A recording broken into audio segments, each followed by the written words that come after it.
The Earth. Is it really just a big ball floating in space, spinning on its axis at 1,000 miles per hour, hurtling around the sun at 67,000 miles per hour, whizzing through the Milky Way at a milk-curdling speed of over 500,000 miles per hour, and warp driving through the heaven at over 500 million miles per hour? And what about the sun? Is it really 93 million miles away and close to 1,000,000 miles in diameter with a circumference of nearly 3 million miles? And it's constantly illuminating half of our entire Earth's surface with the rotation of the Earth, creating our 24-hour days, our night days? Or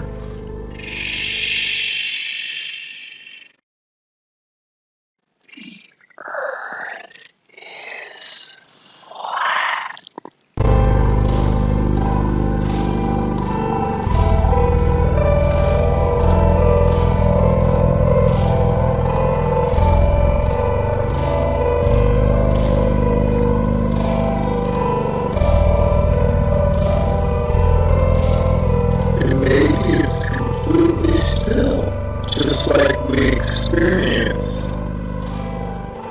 And maybe the sun isn't big, but it's very small and very close, and not illuminating the Earth from 93 million miles, but is illuminating locally. And maybe everything, the sun, moon, and stars are not far away, but are circling overhead relatively close.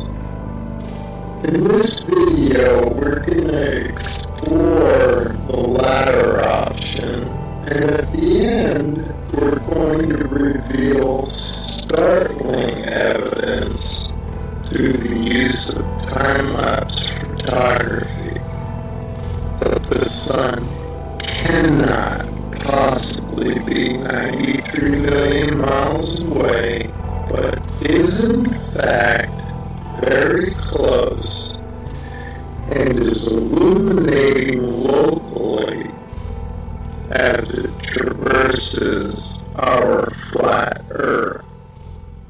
Oh man, watch how this sun comes at you. Boom! I mean, come on. And that's all perspective. If you look at jet trails, Google images, you'll see them. They start out low at the horizon, they come up overhead. Look at that thing. They come up overhead and then they go down to the horizon. Perfectly explains what the sun would do. Here it is going overhead. I love time-lapse. Look at this. You can't go out and look at the sun. You can't see this stuff. Except that it's on, time-lapse like this. It's incredible. Now watch this thing. It's sweeping. The sun over flat Earth is doing a big circle, right?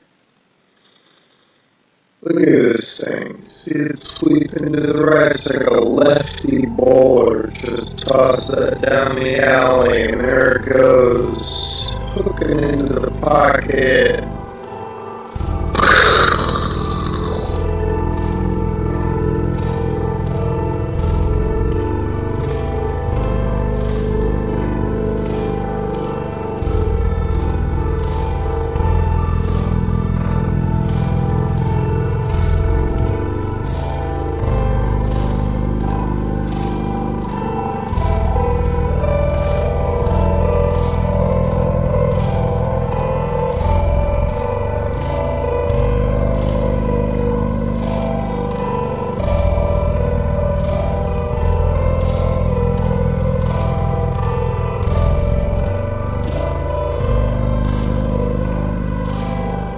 can see how the clouds angle down to the horizon.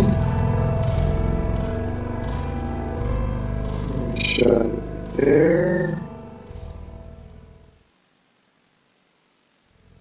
That's exactly how the sun would do on fire. Okay, back to the Copernican principle, and this is what they tell us. The sun is 93 million miles away. Now, I'm going to show you evidence through sunsets that shows the sun light following the sun over the horizon, and it shrinks as it goes over. Now, there's no way it would do that if the sun is 93 million miles away. Okay, first I'm going to show you some footage from the ISS.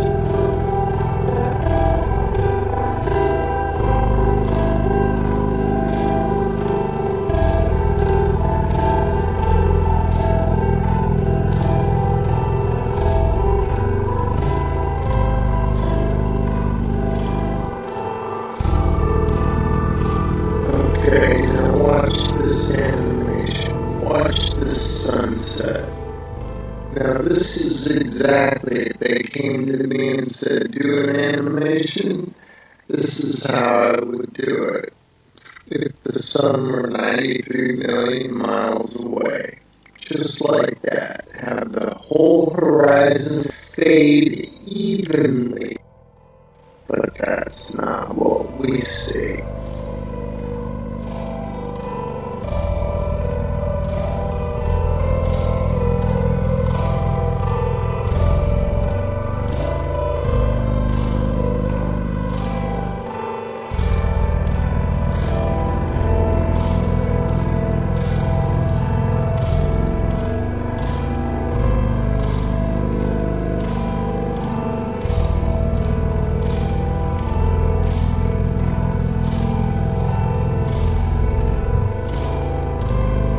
Okay, wow, look at that.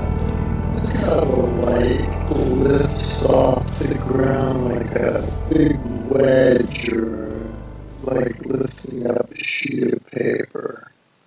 That's incredible footage. Definitely the light's following the sun, right? Okay, next I'm going to show you how a sun that is circling over the Earth that creates the horizontal aspect of the sun. If you combine that with perspective, which creates the up and down of the sun, the rising and the setting, you get the 23.5 degree tilt that they talk about. It's nothing but perspective and the circle in the sun.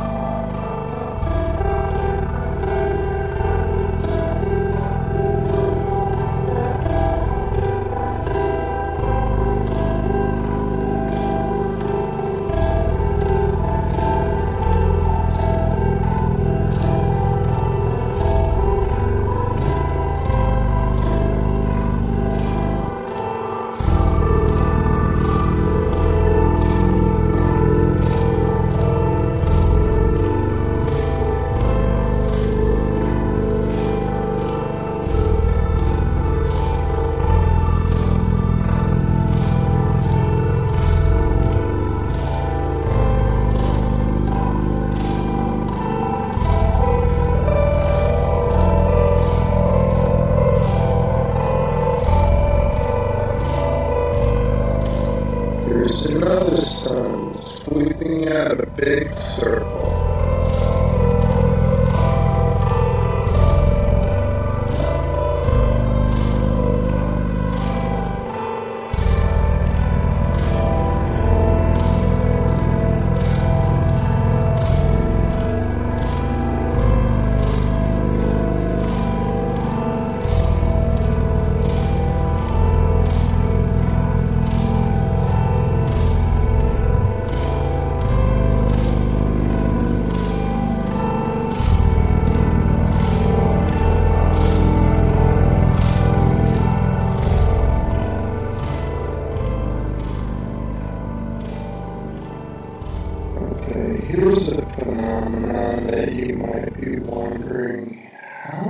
the heck do you explain this on a flat Earth? Well, this footage is taken from Alaska during the summer, and the sun does look like it's going up and down. The reason it's doing that is that this town in Alaska is not in the center of the sun's circular circuit.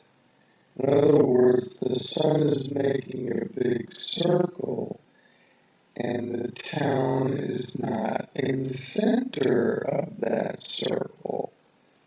So the sun will be closer and further from the viewer with the camera. That will cause it to go higher and lower, and also maybe even bigger and smaller.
Look at the high altitude airplane. Remember, this is from a high altitude balloon.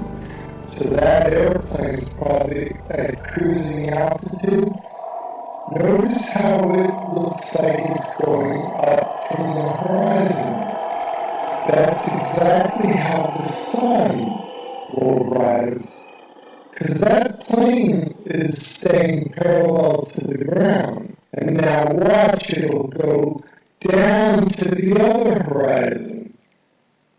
Alright, again, perspective, that's how the sun will set. And forget the big ball, that's just due to a GoPro camera. But see how the sun, that's the point of this. And then also, look at the size of the sun, man. Look at that thing. I mean, there's something to it to say that we're higher up, our view, and the sun looks bigger, and it looks like it's not as high in the sky as it does when we're on the ground. Something to that.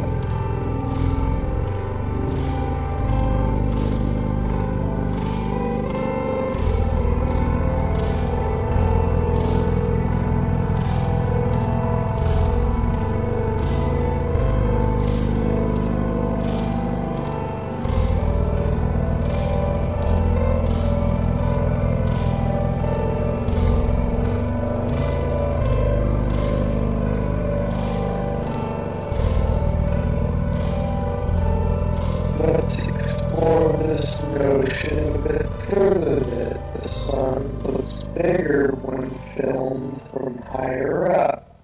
The next 3 slides, I'm going to do a comparison side by side. The one on the left, the camera's above the clouds. The camera on the right is ground level.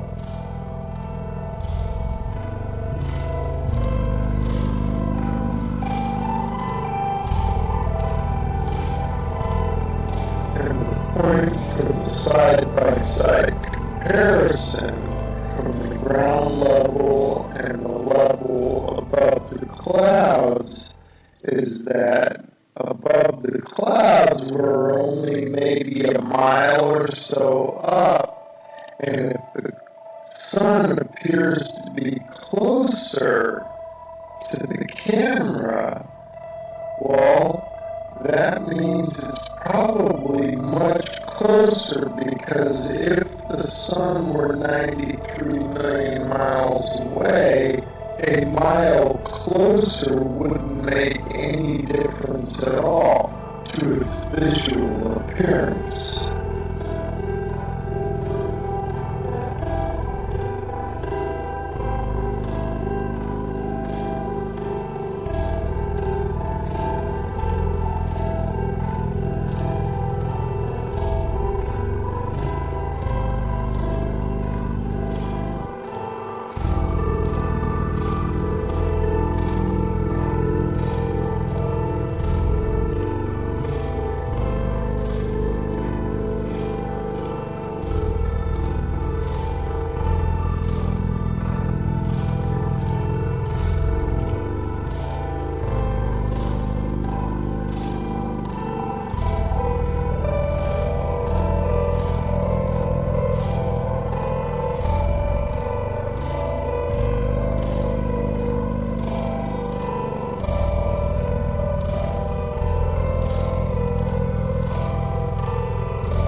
Okay, here's a little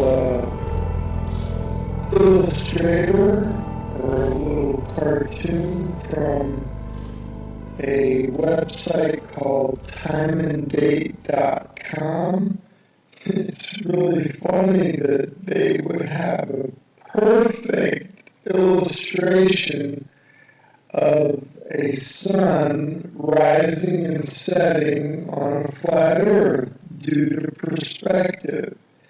You'll notice that it rises from below the horizon and sets below the horizon. Now you might be saying, well, How is that possible? I can see now you're saying that it rises and lowers due to perspective, but how does it disappear below the horizon? Well, I got a theory about that. Because of the fact that all parallel lines and planes converge at your eye level horizon, this is according to the perspective. I'm not making this up.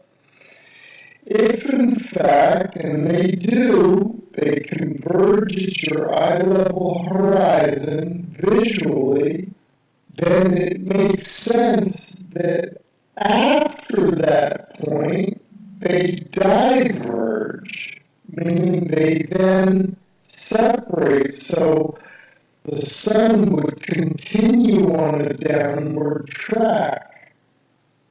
As you can see from my illustration here, the lines would go to your horizon, and then afterwards they would spread out and separate, kind of like a starburst.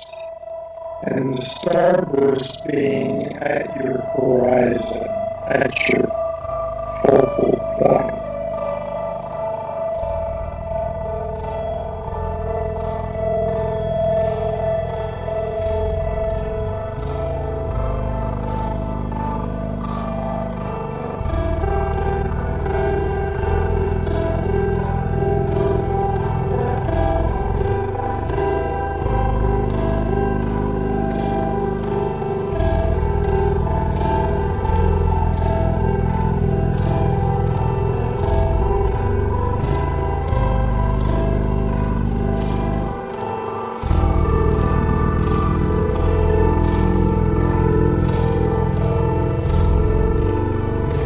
Anyway, without further ado, we're going to start talking about, and I'm going to start showing you the time lapse of the sunsets that I'm talking about that clearly show the sun is close and illuminating locally. Here we go. Alright, and here are a couple of time-lapse sunsets. And just like the sunrises at the beginning of this video, where you could see the sun coming at you, not maintaining any 93 million mile distance, here you can also see the sun moving away, and it's clearly not due to the rotation of the Earth. And a sun that's maintaining 93 million miles away, but the sun is moving over the Earth and moving away from you.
Okay, these next three slides, the sun is almost set already behind the horizon, but watch as the sunlight shrinks and follows the sun.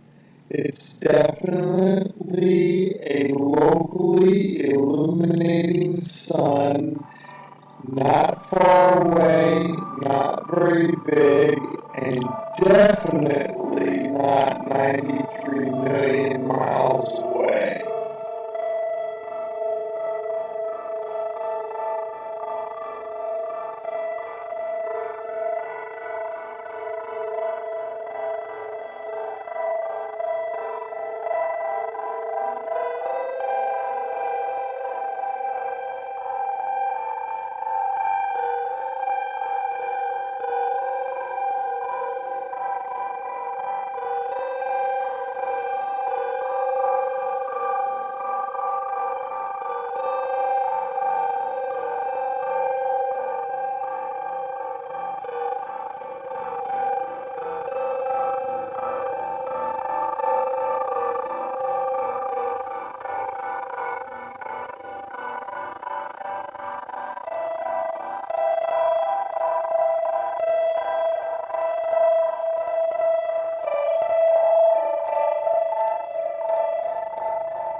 Okay, remember this video from the beginning?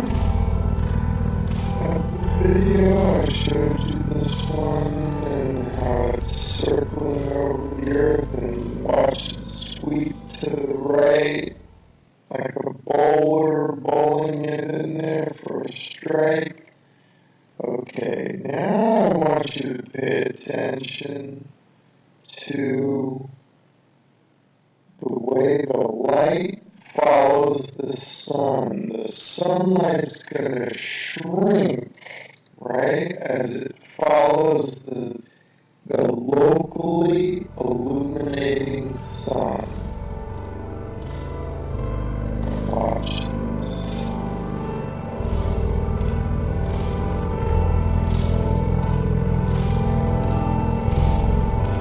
See it shrinking, following the sun. You do not get that if the sun is 93 million miles away. The entire horizon should fade evenly, just like this supposed shot taken from space of the Earth. You can clearly see the way they depict it. They depict the demarcation between day and night, or light and dark, as a long straight line. And you can see the long straight line moving as one solid piece. That means that the sunset should all fade, the entire horizon should fade evenly. But that's not what we observe, as we will see and as we've seen in the footage so far. The sunlight shrinks and follows the sun over the horizon. So these time-lapse sunsets are definitely the nail in the coffin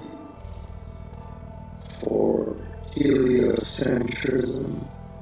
But this particular one here, shot from above the clouds from this observatory, is the final nail in the coffin. Look at how the sun just shrinks and the light shrinks to nothing. That cannot happen, as I showed you in the when the sun illuminates the entire Earth, which it does from 93 million miles away. It has to. You don't get this isolated look at the sunlight trailing the sun. That's only possible with a small sun, close, not very high, illuminating locally. I mean, if this isn't proof to you, then you gotta take the blinders off.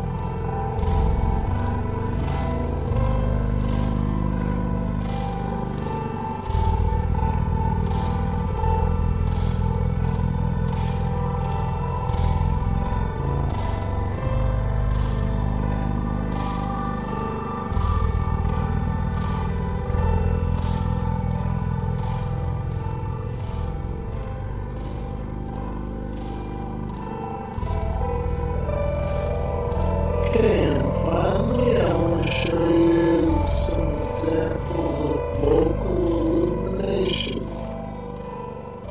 or a city in the background. This is from Grand Canyon National Park. You can see Las Vegas is one of them.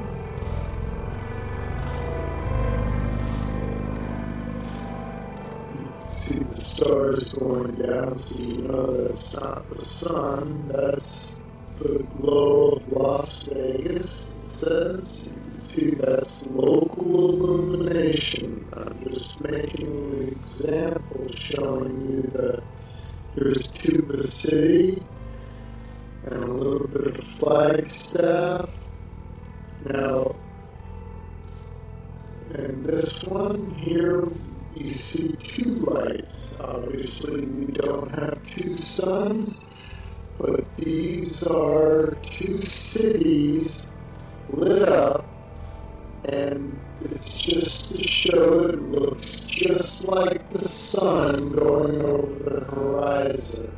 That's the point of me showing that. That's local illumination at work. The sun is not 93 million miles away, because if it was, the entire horizon would fade evenly, and the entire horizon would fade at the same time. Not what we see here, which is the small sun cruising over